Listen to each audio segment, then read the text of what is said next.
Jesse Jackson changed American politics. Jesse Jackson changed the civil rights movement. He was a consequential and transformative figure. When Dr. King died, was killed in '68, he was talking to Jesse Jackson and Ben Branch over the rail at the Lorraine Motel in Memphis. And Reverend Jackson was literally one of the two last people to speak to him. I always wondered how much trauma that must have been for him to witness Reverend King's assassination. He never would talk about it too much, but it drove him. He kept saying, we got to keep Dr. King's dream alive. So I'm not talking about somebody that just is some removed figure in history.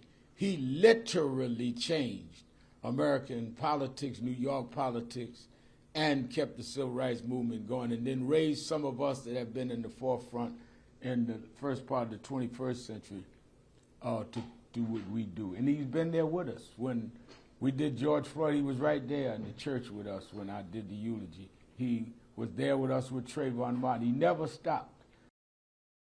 Don't forget, he went and got hostages from Iraq, hostages from Syria that no one else could get for this country. Never got the credit he was due, but he said to me that those that need the credit don't deserve it, and those that deserve the credit don't need it. Well, I'm going to make sure as long as I'm alive, he gets the credit. Reverend Jesse Jackson. He opened my eyes that we could make a difference, we could make change, that we could not be cynical.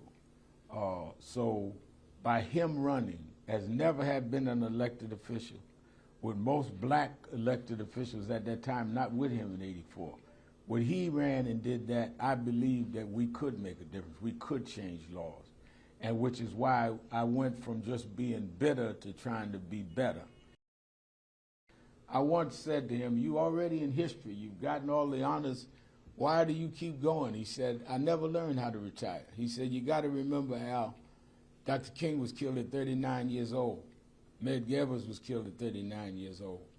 Malcolm X was killed at 39.